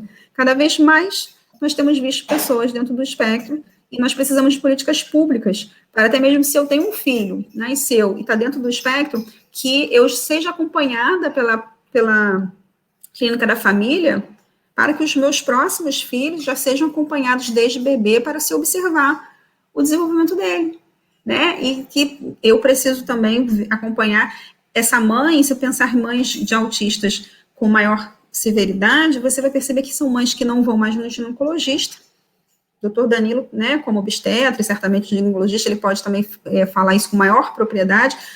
Pessoas que não vão mais, mães que não fazem mais um preventivo, que não fazem, quando descobre às vezes um câncer de mama ou de colo de útero já está avançado, porque ela precisa todo tempo ficar ali de olho naquele menino.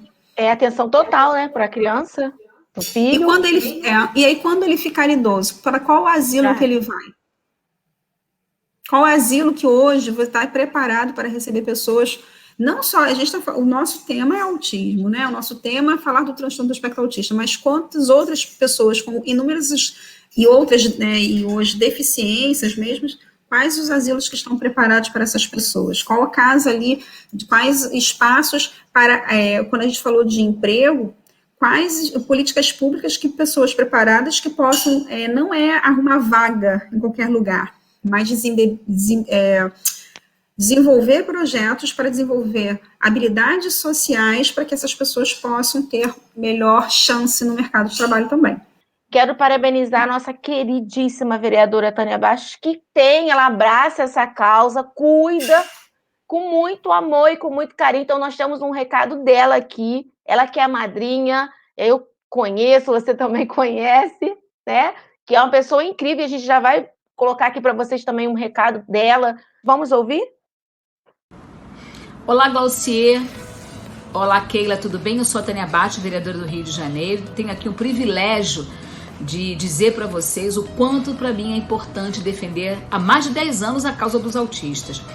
Bom, todos nós sabemos que o transtorno do espectro é muito complexo, né, nas suas especificidades, óbvio, né, de cada um, mas para mim é um prazer fazer parte desse movimento, fazer parte dessa causa. Eu digo fazer parte porque eu fui escolhida como a madrinha dos autistas, por ser a vereadora que mais elaborou leis na cidade do Rio de Janeiro. E esse título eu tive pela Fundação Mundo Azul, que foi a fundação na qual eu tive o primeiro contato, né, e conheci os autistas.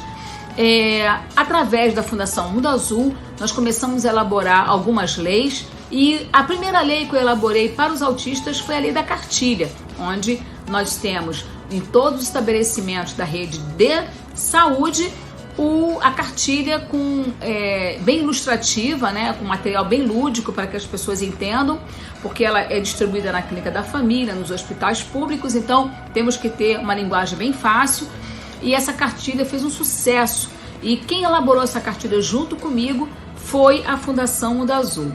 Além dessa cartilha, nós temos também outras leis que favorecem os autistas. Bom, nós temos várias ações e uma dessas ações é a caminhada em prol da conscientização. Sabemos que no dia 2 de abril é comemorado o Dia Mundial da Conscientização do Autismo, e as caminhadas elas vêm exatamente para isso, para mostrar para a sociedade fluminense, eu não digo nem só carioca, mas fluminense, porque temos vários outros municípios participando, tá? A primeira caminhada foi realizada na hora do Leblon e depois se estendeu para vários bairros e também para vários lugares de praia, né? Várias orlas. Bom, a caminhada é fundamental para essas famílias, porque lá existe uma união, uma força enorme, onde todos se encontram, todos se socializam, né? E falam exatamente das suas angústias, falam das suas conquistas e troca de experiência. Para a gente isso é fundamental. Uau! Uma salva de palmas para ela, queridíssima a vereadora Tânia Bacho, madrinha, que apoia essa causa, que está junto. Glaucio que vai falar também com muita propriedade sobre essa caminhada. Eu tive a honra e o prazer de participar algumas vezes, mas é assim, um projeto, uma caminhada, um trabalho para uma conscientização sobre essa importância do olhar. Tem um depoimento que colocaram aqui, foi da Lucimar. Eu vi passando, falando sobre, uma questão não é de habilidade ou falta, olha, não, nós não podemos ser conhecidos por alguém, algo que temos ou não, mas sim pelo que somos. Parabéns pela live, amei, maravilhosa. É isso mesmo, pelo que somos, então esse olhar, não é, Glauci? Com certeza, com certeza. Feliz em ver a Tânia. A Tânia, nós conhecemos, né, justamente por conta desse movimento que ela colocou, da caminhada. Ficamos muito honrados, assim, em dar continuidade. Para as pessoas que ainda não conhecem o que é a caminhada, que a Tânia falou na mensagem dela, em 2011, né, um grupo de famílias uniu-se lá na Zona Sul do Rio, aqui na Zona Sul do Rio de Janeiro, em fazer essa caminhada, esse movimento que já acontece em alguns outros lugares do mundo, e resolveram. Se eu não foge a minha memória, né, eu acho que se tiver alguém aqui do Mundo Azul, acho que pode falar com mais propriedade, a quantidade de pessoas que estavam ali na primeira foi muito tímida, tipo umas 14 pessoas, um número muito pequeno, né, e esse movimento foi crescendo cada vez mais, e como ela colocou, essa é a nossa, essa já é aqui de Campo Grande, como ela colocou, as pessoas, elas começaram ali a desenvolver prospectos, desenvolver ali informativos para que as pessoas pudessem ter realmente informação e um conhecimento sobre o que seria aquela causa, o que seria ali, o que é a definição do autismo e quantas pessoas são alcançadas, porque observam aquela cartilha ali e falam assim, uau, eu preciso buscar uma ajuda, meu filho está apresenta essas características aqui. E daí a gente percebeu aqui em Campo Grande, que faltava muito a condição dessas famílias estarem também indo para a Zona Sul. Muitas famílias aqui com questões socioeconômicas, de mães com 2, 3 meninos com autismo, né? E não tinham condições de participar, de também fazer, olha, eu e meu príncipe, meu filho, de fazer ali, de participar um dos meus filhos, eu tenho 3 filhos, né? Parabéns! Obrigada. De participar lá na Zona Sul. E aí, uma vez nós fomos honrados, né, nós temos também um projeto social, e nós fomos receber um prêmio, né, do projeto, que foi indicado, o nosso projeto social, e quando encontramos com a Denise Aragão, que é a pessoa que organizou lá na Zona Sul. E aí eu não tive outra, né, eu acho que a melhor oportunidade para chegar pessoalmente e falar para ela que estaríamos trazendo para Campo Grande a caminhada, que era fruto já dessa semente que ela plantou, né, há tempos atrás. E não era simplesmente começar a caminhar aqui em Campo Grande por caminhar. Nós fizemos questão de só iniciar esse movimento aqui em Campo Grande depois que a Denise soubesse que isso aí, ó, que está aparecendo na tela, que esse movimento que ela começou de uma forma tão tímida, hoje é a segunda caminhada maior do mundo. Parabéns! Aqui na Zona Sul, né? O Mundo Azul merece esse parabéns, porque isso, vai ser lindíssimo. Olha eu aqui participando, né? Isso aí. Essa caminhada hoje que acontece lá na Zona Sul, hoje está na contagem de pessoas que participam na segunda maior do mundo. E aí ela ficou muito honrada, né, de estarmos fazendo isso, e foi quando a primeira vez que fizemos aqui, nós conhecemos a Tânia. E a Tânia, ela não se apresentou, uma coisa muito interessante de dizer aqui, que ela não se apresentou como vereadora, não. Eu só vim saber que ela era vereadora depois. Ela se apresentou realmente como uma pessoa que, mesmo não tendo ninguém que ela conhecia com autismo na família, ela se enganjava ali pelas causas. E daí que eu descobri que foi dela ao projeto Lei da Cartilha que ela falou. Esse lacinho que a gente observa aí, né, que é o símbolo que hoje nós trazemos atenção para as pessoas, e isso, esse lacinho, é uma proposta, foi dela, para que hoje os estabelecimentos que tenham esse lacinho para indicar que a fila preferencial para pessoas dentro do transtorno foi dela, né, então, assim, hoje, realmente a gente percebe o nome dela, você não vê o nome e a foto dela estampada por aí. A gente então percebe que quando a gente quer fazer, a gente tem ali realmente ali, é claro que é o trabalho dela, né, de parlamentar, de realmente divulgar o que ela está fazendo, né, e é por isso que né, ela tem lá o mandato dela, mas entre tantas coisas que ela faz, ela se dedica muito e muitas coisas que hoje são alcançadas e quantas milhares de pessoas tiveram seus diagnósticos a partir desta caminhada. Porque quando iniciamos aqui em Campo Grande, e até mesmo algumas meninas que já deram boa noite aí, são meninas que participam da minha equipe, que estão juntas ali nessa Aparecida Anjos, mesmo que apareceu agora há pouco, é uma das pessoas, é ela que faz toda a documentação circular, no início do ano a gente já começa esse movimento para que a caminhada seja autorizada.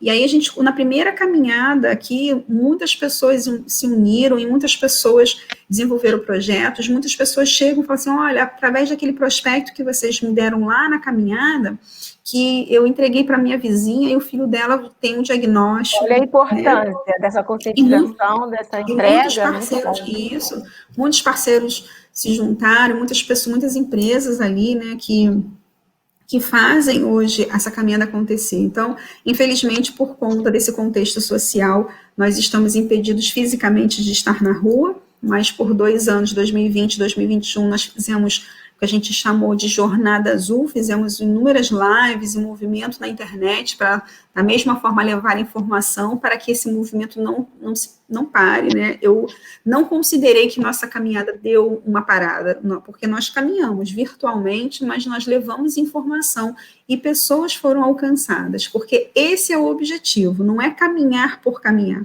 é caminhar para transformar vidas. Muito bom.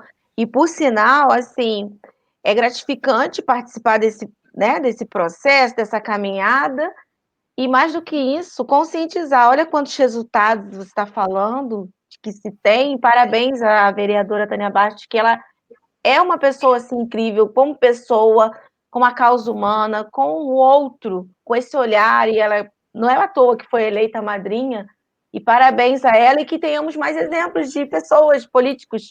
E aí, temos aqui mais depoimentos, obrigada, gratidão, aí quando a gente falou da live, com certeza ela, não, falo sim, gratidão a ela, a equipe dela, todos que têm essa causa, parabéns para você, Glaucier, que está engajada aí, ajudando as pessoas e transformando vidas, isso aí é muito importante e fundamental, precisamos de muitos exemplos assim.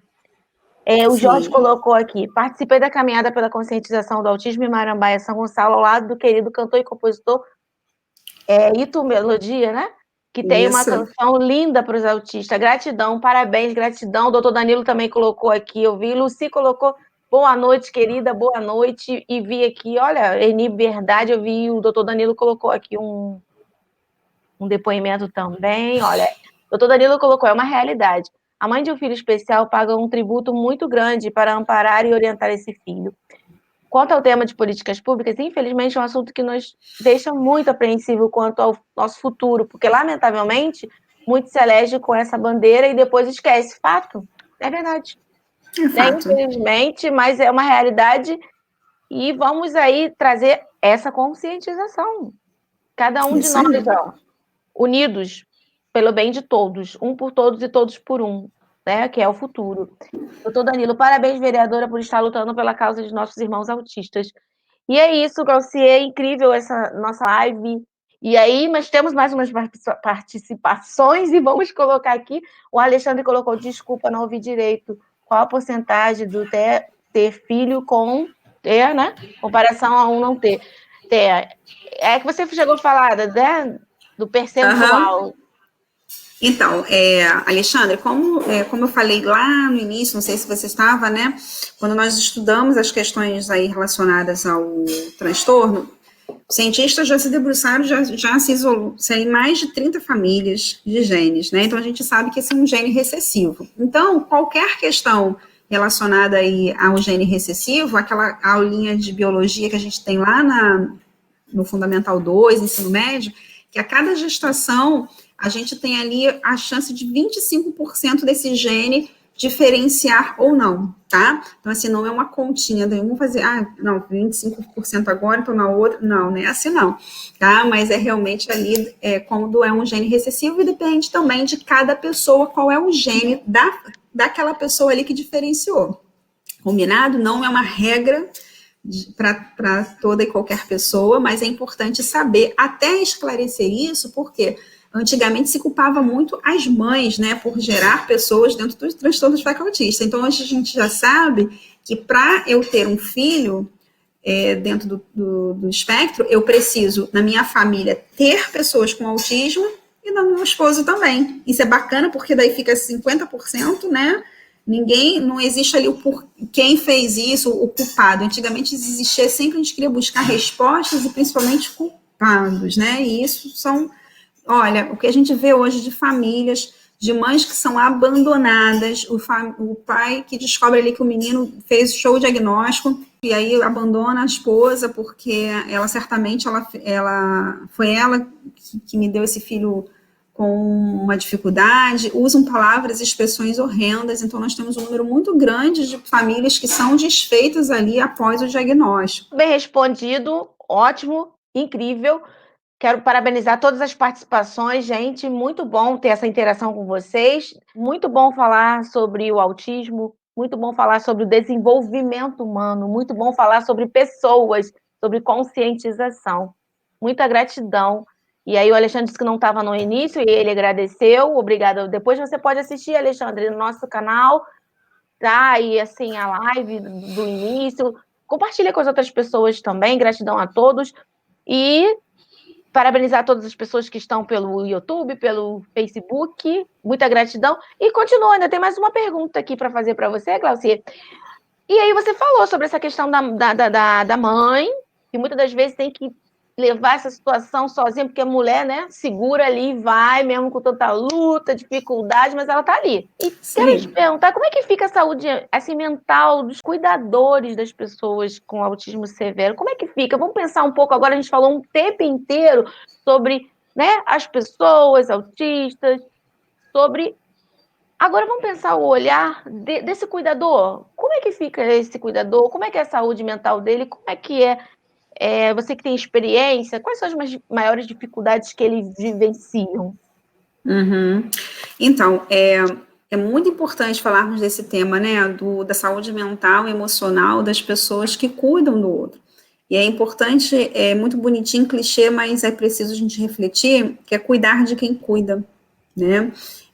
A gente observa que isso é para todas as pessoas que são cuidadores, né, mas como o tema hoje é o autismo, observar que quando a criança ela demanda de maior cuidado, maior atenção, se a gente pensar, eu sempre faço assim para a gente começar a fazer uma analogia e pensar como é que é o dia a dia, né, aquele almoço de domingo que você, depois que você acaba ali sua refeição, você pode ficar mais um instantinho na mesa, esticar um pouco o papo, né, pedir um cafezinho e tal. Não existe isso para essa mãe. Essa mãe precisa, às vezes, ela, né, não come, ou come belisca alguma coisa, ou come correndo pela casa, senão esse menino vai subir num armário, ele pode pegar alguma coisa, ele pode se machucar, ele pode ir para a rua. Essa mãe não tem mais um banho demorado, de lavar o cabelo, de ficar pensando ali debaixo da água, de refletir. Não, ela quando dá, né? E aí, você pensar que quando você desenvolve um papel social, nós temos papéis sociais, né? Antes de eu ser mãe, eu sou a Glaucia que sou colega, sou filha, sou sobrinha, sou tia. Você tem o seu papel social dentro do seu grupo familiar, depois você decidiu ali ser uma profissional, ou não quis, né, é de cada um, né, ou você decidiu casar, você vai desempenhando novos papéis. E aí, nesse momento, você parece que você só tem um único papel, que é ser mãe de uma pessoa que demanda um cuidado cada vez maior e o seu alerta. Então, quando o seu cérebro ele trabalha o tempo todo em alerta de que alguma coisa pode acontecer, de alguma coisa de grave pode acontecer com seu filho, você não tem mais espaço para pensar primeiro em você, de se perceber. Quem é você? né, que quais os seus sonhos, suas expectativas. E quando somos já responsáveis por uma vida, a gente já fica assim, meu Deus, se eu faltar amanhã, como é que vai ser? Né? Você não pensa, você fica assim, meu Deus, essa pessoa depende dos meus cuidados. Agora, você pensar que além dos cuidados, essa pessoa ainda tem uma deficiência, ou ela tem ela demanda um cuidado maior e mais específico, e que se você não está aqui, quem é que vai entender? A pessoa com uma seletividade alimentar, que às vezes só come uma proteína o tempo todo, quem vai entender que não é frescura? Quem vai entender que não é uma questão de preferência? Quem vai entender que realmente aquela etiqueta ali, que para alguma pessoa não é nada, mas para aquela pessoa parece que está um cacto no pescoço?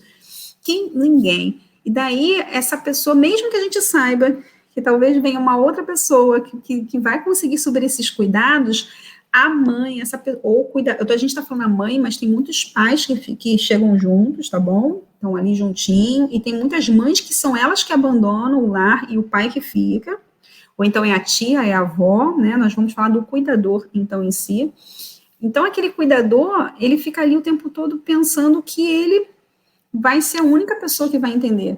Então, a gente tem hoje um aumento muito grande de pessoas dentro dos transtornos psiquiátricos, transtornos de ansiedade, que desenvolve dentro desse transtorno de ansiedade outras comorbidades, o toque, né, e outras questões específicas ali, o transtorno de ansiedade generalizado, e que a síndrome do pânico, e que merecem ali também esse olhar, né, e às vezes a pessoa, se você hoje está pensando nesse momento, enquanto eu falava, lembrou de uma mãe, de repente, que você, caramba, fulano tem 2 meninos, os 2 demandam um cuidado maior. Pergunta, de repente, quando você for passar perto do portão, que você vai comprar um pão, vai no sacolão, não pergunta se precisa, não, ela nunca vai dizer que precisa. Fala assim, olha, eu sei que você gosta de uma banana, eu estou indo lá buscar, você não quer? Eu vou trazer para você, viu? E aí, de repente, ela vai falar assim, pô, obrigada, era isso que eu precisava. E porque se você perguntar se ela quer, não, eu sempre ofereço ajuda, nunca a pessoa quer. A pessoa é natural do ser humano, fica desconfortável. Poucas são as pessoas que falam assim, poxa, Keren, que bom que você pediu, que eu estava querendo lavar o cabelo, né? Então, nós pensarmos que precisamos nos fazer ferramentas na vida do outro. Se você está pensando aí de uma mãe que, de repente, você, caramba, quando foi a última vez que essa mulher foi no ginecologista? Já vou fazer diferente, vou marcar minha consulta, já vou lá no postinho e já vou dizer para ela que eu já vou levar um documento dela para marcar junto. Olha que olhar diferente, de empatia com o outro, não é? Ela não está pensando na parte ginecológica, ela está pensando só que o menino dela não bata a cabeça, não saia nu pela rua, né? Quantas mães falam assim, Glaucia, eu não sei mais o que é ter uma casa arrumada, ter um sofá na sala, né?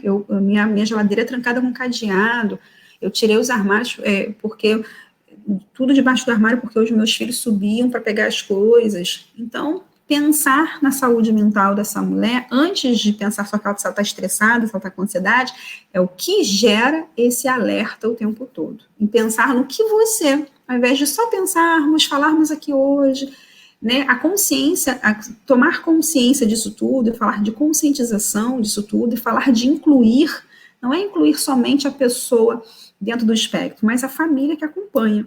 E o que, depois que a gente conversou aqui, o que eu e você, o que eu posso fazer? O que você pode estar fazendo? Então, pensar que você pode fazer alguma coisa ali para ser uma ferramenta na vida dessa pessoa aí. Uau, Glauci, muito pertinente, olha que incrível. É esse olhar para o outro, olhar essa necessidade e oferecer ajuda. E às vezes são coisas básicas, viu? Às vezes, né? Nós não falamos aqui de você pagar uma consulta, de você pagar, não. Nós não estamos falando nada caro. Às vezes é você fazer um bolo, né? Qual foi a última vez que essa mãe pôde fazer um bolo, né? De você ficar conhecida dela e as preferências. Então, você sabe que ela gosta de banana, você sabe que ela gosta de um bolo de fubá, né? E uma vez ali e tal, né? De você mãe que vai convidar, depois que for possível, poder convidar as pessoas, tá?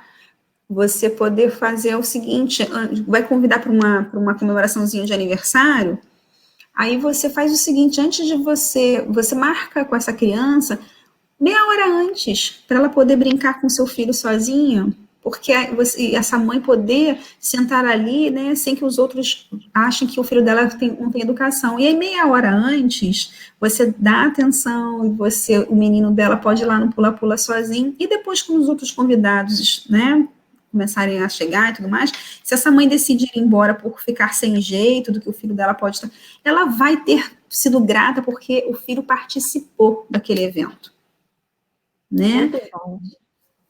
E uma coisa, não me fale que é uma coisa importante, quando você vê uma criança que tem um diagnóstico e ela já está em atendimento um tempo, os prejuízos estão diminuídos, ou você não consegue mais evidenciar aquilo que fazia ela receber o diagnóstico, não fale assim, nossa, ele é bonitinho, nem parece autista, né? Olha, Nem parece, menina, que ele é autista. Não fale isso para uma mãe. Algumas não vão nem, mas outras vão falar assim, cara, você não tem noção de... Ela pensando internamente, ela fala assim, nossa, você não tem noção do tudo que eu já caminhei para hoje ele não parecer. Ou você não tem noção do que as minhas preocupações, né?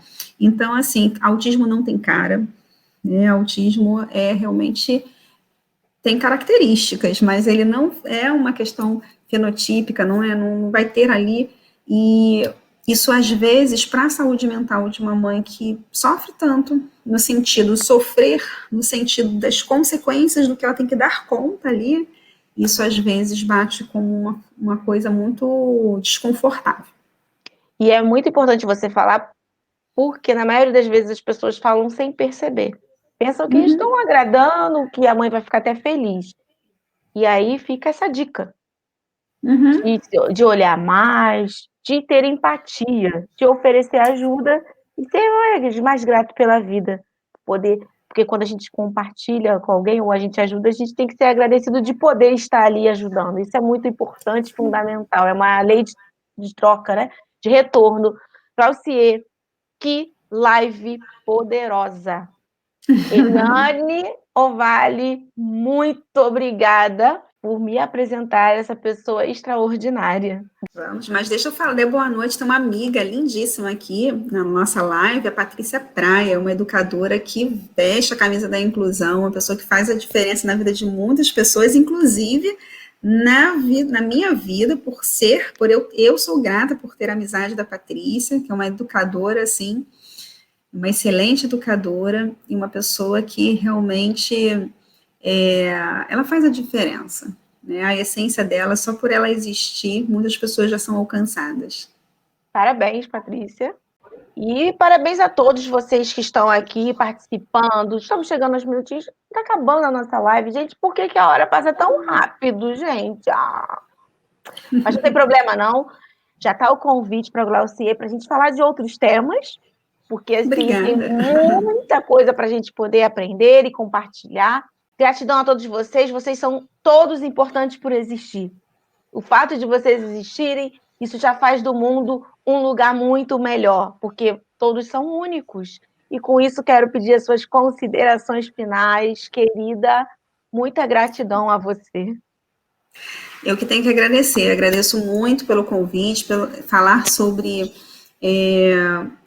o ser humano, sobre a importância de olharmos para o outro com um olhar de possibilidades. É sempre muito gratificante. Eu gosto muito, né, de poder falar e por gostar de estudar um pouco sobre o comportamento humano, gosto muito de compartilhar essas informações, né? Penso que todas as vezes que vamos buscar informações técnicas e científicas, como nós vamos buscar informações seguras, isso é importante porque diminui muito as dúvidas das pessoas, orienta as pessoas, né? Como a gente falou lá no início, né? A internet hoje está aí, é realmente uma ferramenta de busca importantíssima, mas ainda existe muito conteúdo e pouca informação. Se você me permite, me veio agora em falar sobre muito conteúdo e pouca informação, né? Cuidado com tudo que a gente vê na internet. Existe aí propostas, métodos extraordinários que prometem fazer isso ou aquilo ou outro, e a gente percebe ali o quanto crianças e pessoas, né, sofrem com isso. Às vezes os pais desprendem de todos os bens para poder investir naquilo, eles acreditam, porque é o profissional que tem que saber se é certo ou errado, né? O pai, ele está ali no papel de responsável pelaquela pessoa.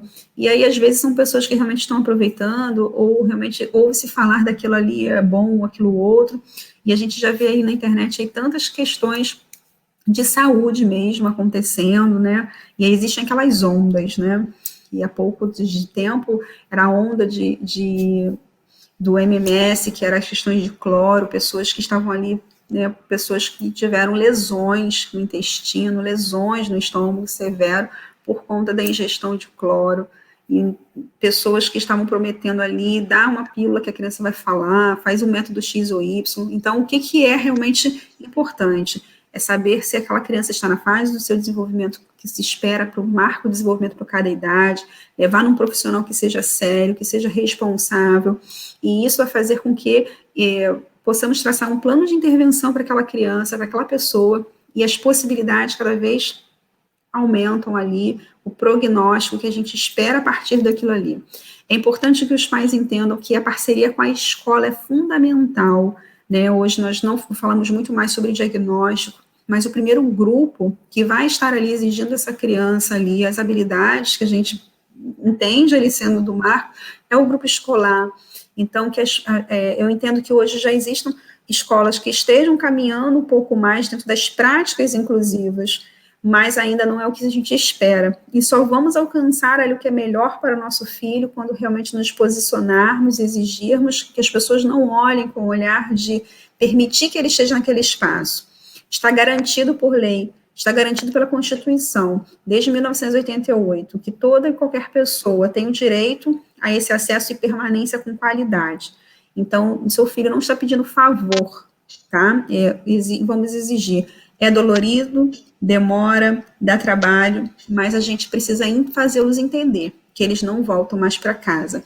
O mundo, né, está aí, as possibilidades, e eles todos fazem parte, não existe as pessoas e aquela pessoa dentro do transtorno do espectro autista. Todos nós, todo cérebro aprende, todo cérebro se desenvolve, e todos os profissionais de todas as esferas precisam entender isso.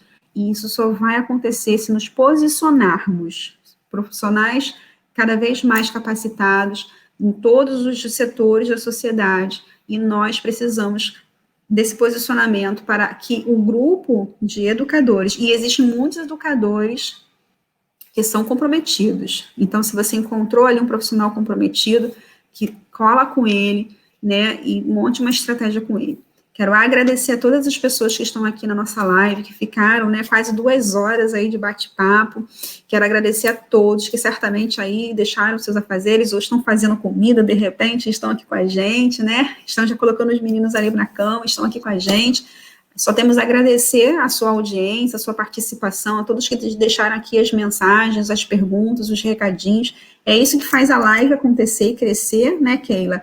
A gente está aqui realmente com esse propósito, então, meu muito obrigada. Se deixei de responder alguma coisa, se não ficou claro, vocês podem fazer a gentileza de enviar para a Keila, tá?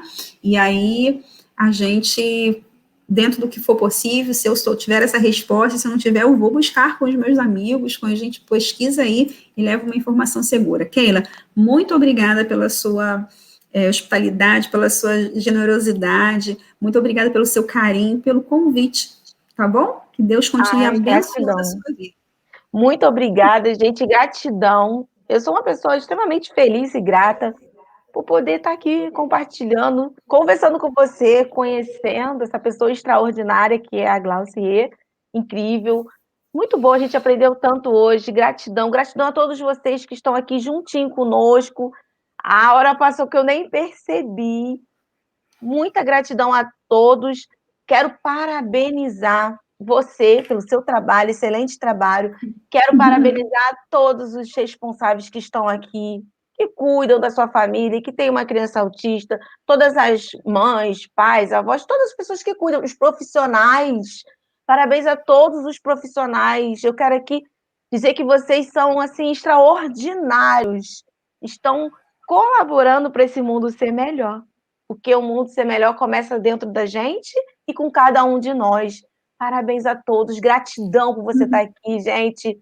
E assim, obrigada pelas participações. Se você está gostando, ainda não deu o seu like, dá um like aqui. depois compartilha com as outras pessoas, porque tá extraordinário. Eu vi aqui, boa noite, Anaí, minha querida sogra entrou aqui também, boa noite, um beijo. E temos aqui várias, e aí tivemos aqui também, ó, Jorge colocou, maravilha, Deus abençoe vocês, Pique Caramelo, muito obrigada, meu amigo. E a nutricionista Maria Madalena colocou, boa noite, tema abordado com excelência, muito obrigada, gratidão. E a Suelen colocou brevíssimo, muito obrigada, porque eu falei assim, logo convidar, né? Então já tá, o convite já tá querendo de volta. E a Lucy colocou muito bom, obrigada, querida Lucy. Patrícia Praia colocou gratidão, gratidão, Patrícia. E quero aqui agradecer e parabenizar a todos e dizer para vocês que sou muito grata e feliz por estar com vocês aqui e quero, assim, deixar uma reflexão. Inclusive, essa frase foi numa live que assisti sua, junto com a Patrícia Praia. Parabéns, Patrícia. Muito reflexiva essa frase e nós vamos fechar com ela hoje, que diz: para incluir, é necessário despir-se de si para vestir-se do outro. E eu analisei muito sobre essa frase, sobre você despir-se de si para vestir-se do outro. Isso tem muito a ver com autoconhecimento, você se conhecer, você se amar, você se respeitar, porque quando você se conhece, se ama, você vai também se colocar no lugar do outro, amar o outro e entender o outro, que não tem um certo, que não tem um errado, que não tem o melhor, que não tem o pior. São posicionamentos e pontos de vista diferentes, gente. Obrigada, Patrícia, parabéns, tá? Pela essa frase linda, para incluir é necessário despir-se de si para vestir-se do outro. Vamos ficar com esse pensamento, vamos olhar para o outro e, acima de tudo, porém, revistam-se do amor, que é o elo perfeito, está em Colossenses 3,14. O amor supera tudo. O amor tudo sofre, tudo suporta, tudo supera. Então é isso, gente. É com esse amor, é com essa gratidão, é com esse carinho. Recebam o meu amor, meu carinho, minha gratidão, que nós encerramos mais essa live. E até a próxima. Gratidão, beijos no coração. Vamos cuidar um do outro, gente. A causa do autista precisa de nós. Nós precisamos um do outro. Gratidão. Obrigada, queridíssima. Glaucier, que prazer. Muita honra. Beijo a todos. Gratidão. Até a próxima.